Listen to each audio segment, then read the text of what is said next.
I went alone to Fright Fest at Six Flags Magic Mountain. Come with me!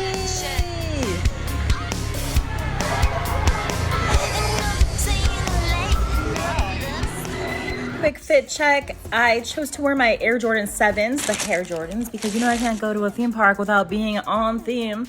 I was rocking my vintage Marvin the Martian t-shirt, black jeans, and Hare Jordans. If you're not familiar with the reference of what makes the Hare Jordans on theme with Six Flags, well, Six Flags has a licensing deal with Looney Tunes, which Six Flags acquired back in 1984 from the Time Warner Brothers companies.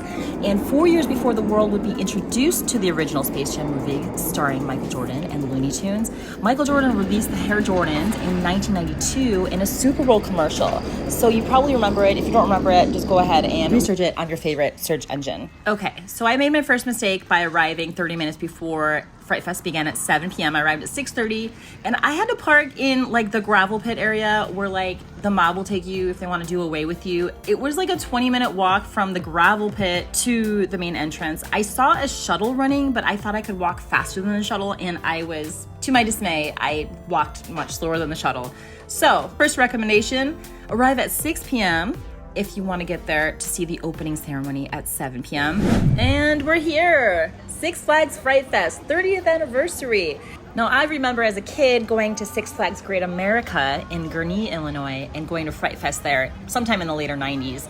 And they didn't have haunted houses at this time, but they dyed the water red for like rides like the Longest Run and the main plaza water in front of the carousel. It was all red, and I always thought that was the coolest thing. So let's talk tickets and pricing. I purchased the Express Haunted Attraction Pass for $75. Now, if you don't want the Express and you just want regular haunted house access, it was $35. And this is in addition to your regular park ticket. So if you have a pass, that's fine, or if you purchase a separate ticket just for that day, it's fine. Fright Fest doesn't sell a separate ticket just for the night of the event, like Universal Studios Horror Nights and like Oogie Boogie Dash does. This is, you can come to the park all day and then stay for the haunted houses, but you just need to buy the additional haunted house add-on. Or you can come for Fright Fest and not do any of the haunted houses and just experience the rides. Now, let's talk haunted houses. There are 8 total haunted houses. Listed clockwise from the main entrance for geographical understanding, we have The Conjuring, Willoughby's Resurrected, Sewer of Souls, Aftermath 2, Chaos Rising, Saw 10, Condamned House Party, Truth or Dare, and Vault 666 Unlocked. My plan of action was simple. Start with The Conjuring and make my way around the park, ending at Vault 666 Unlocked. And with that, off to our first haunted house of the night, The Conjuring. And as we walk up here, it's to the left. It's called Magic Mountain for a reason, because Magic Mountain is a mountain, and you're gonna be walking up a lot of hills. It's actually just this one hill, and then on the other side down, there's 2 hills, so you could eventually walk back up those hills. It's a lot of walking up and down hills, just imagine that. So since this isn't a separate ticketed event, meaning that anyone can be here from the daytime, anyone can come and not do the haunted houses, it means the ride wait times are still very long. It was a Saturday night. Every ride I saw was like very long wait. I saw Tattoo at 210 minutes at like 9 p.m. So just be aware that when you come to this, it's not like Halloween Horror Nights or Oogie Boogie Bash where ride wait times are extremely low, like 5 to 10 minutes. It's not like that at all. They are very, very long, if not longer than normal, because more people are there. Is this wall not the cutest? The greatest coasters ever built, and it like features all of their best top coasters. It's really cute. I really love this section of the park. I love this walkway. I always have to like admire the setting over here. As we're making our way up to The Conjuring, here's what the Six Flags website has to say about it. The Conjuring is new for 2023. Dare to enter the secluded farmhouse of the Perron family that has been terrorized and plagued by sinister spirits. Inspired by the 2013 film, The Conjuring. Okay, so this house was my first Fright Fest haunted house ever. So I wasn't exactly sure where to hold my expectations, but they were definitely not high, as I know Six Flags budget is not the same as Universal Studios, so I went in with an open mind. It was pretty much exactly how I expected it to be. Light themes from the movie, lots of like roar and like boo types of scares. The characters were kind of following me around throughout each scene. The odd entrance scene with an actor giving a spiel was kind of off-putting. and really nothing notable that I can recall from the house, unfortunately.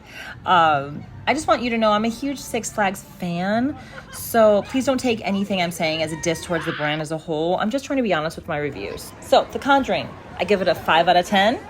And wait time was 20 minutes with Express. So I can only imagine the standby line was at least an hour long. It looked pretty brutal. I barely saw people moving in it. My camera was sadly acting up when I went into The Conjuring, so I wasn't able to film inside The Conjuring, but I filmed in most other houses. Just around the corner is House 2, Willoughby's Resurrected. The Willoughby's family mansion tale unfolds before your eyes at this once affluent Victorian mansion that has become a haven to evil spirits. Now, I don't recall anything memorable from this house, scenes or scares, so I'll just leave it at that. I give the house a 5 out of 10. The wait time was 2 minutes with Express, and the standby line looks like it would have been maybe 5 minutes. So, next stop, Sewer of Souls. Vanish into an underground world of lost souls and terrifying funnels where evil oozes and creatures taunt. You're awarded with 3D glasses for this neon nightmare, and all that I remember aside from a literal pile of doo-doo is the 3D glasses. So, I'm rating this house a 6 out of 10. I'm bumping it up from a 5 out of 10 because of the 3D glasses and the doo-doo, of course. The wait time was 5 minutes with Express, so I would say it was about 15 minutes in the regular standby line.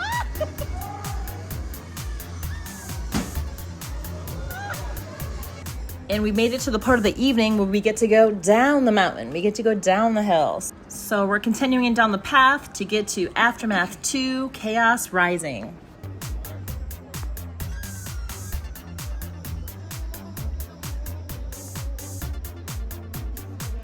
So we're at Aftermath 2, Chaos Rising, and the plot is the city of Ash Valley is threatened with the release of a deadly poison. So this attraction seemed to go on and on forever. It was indoor, it was outdoor. There was lots of fog and props, like cars and like trash cans, and I literally got lost in it multiple times, went the wrong way, went into the wrong doors, and scare actors had to like break character to lead me into the right exit and into the right direction. Assuming I kept on getting lost due to a mix of me being a total space cadet when it comes to like my sense of direction, but I was also the only one in my group. Like I was all alone. So it was dark and foggy, and there were fences everywhere with like openings on the end. I had no idea what I was doing. But with that, I'll give the house a 5 out of 10, and the wait time was 0 minutes with Express, and it would have been a walk-on as well for standby. I would say Saw 10 is the most highly sought after house of the night. It did seem to have the biggest, longest line. Just like The Conjuring, Saw 10 is new for 2023, and here is the plot. Experience the return of Jigsaw as you attempt to survive his ingenious and terrifying traps in the untold chapter of his most personal game yet, inspired by the upcoming release of Lionsgate and Twisted Pictures' Saw 10. As of this point, this was the best house I ventured through by far for the night. Although there was a clear winner at the end, so stay tuned for that. The theming was familiar, and I've seen a handful of the movies, so I understood the movement and flow throughout the house. The house was well lit for a haunted house, as that's what the scenes happened to require, but it made for a special experience. The scare actors were doing a great job in the roles. I really enjoyed this experience. I'm giving this house a 7 out of 10. The wait time was 30 minutes with my Express, so I can only imagine the standby was at least an hour, hour and a half.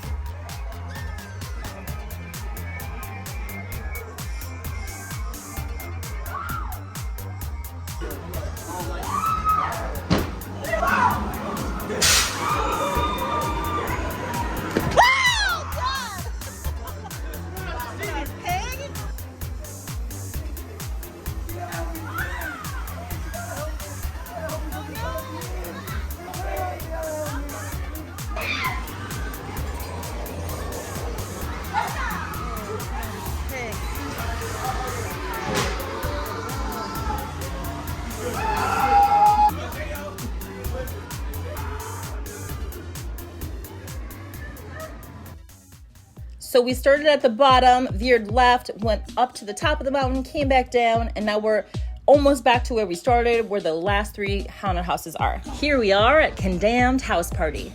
Now this is a Scream Break fan favorite. The plot is, beware the souls of those who lived in this dilapidated frat house. They're dying to keep the party alive. Now, this was hands down the best house of the night. This house is definitely in my top 5 houses of the year at any theme park. I was not only surprised by how much I liked the house, but I was impressed with the layout and thoughtful theming. Where do I even start with this? There were crusty red cups sprawled throughout the house, frat zombie bros popping up behind a corner and yelling, "Party!" Disgustingly hilarious messes of laundry and dishes, ducking and nearly having to crawl through the pantry and a closet. But my favorite surprise was just before the exit. You have to squeeze through the side of this house in between 2 unfinished walls of spider webs and like yuckiness. But it was so immersive, let me tell you. Had me doing a deja vu, thinking I was back in college. Like, I want to go back in this haunted house. So well done, Six Flags. Well done, bravo. I'm giving this house a 9 out of 10.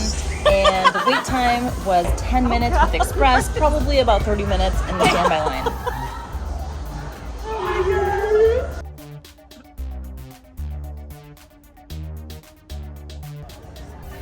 After Condamned house party, the lines for Truth or Dare and Vault 666 unlocked, where it just didn't feel like waiting 20 plus minutes in each of those lines with my Express Pass, so I decided to hop out. Perhaps I'll come back before the end of Halloween season and try those out. If you've already been to Truth or Dare or Vault 666 unlocked, please feel free to drop your experience in the comments. I'd love to hear about it. My overall haunted house feedback for Fright Fest is pretty good. Would I go back? Yeah, sure. The houses were themed well enough, staffed well enough. The staff does a really good job of spacing out the groups so each party can have their own private experience. So I definitely recommend for you to go check it out this year. The scariest experience of the night was walking back to my car in the gravel pit. It was like a death walk. I literally was looking over my shoulder the whole time. I was like the only one walking. It was so far and dark, and yes, it was lit, but like it was scary. I'm not gonna lie. Like, this was the scariest part of my night. Thanks again for watching, and I'll see you real soon.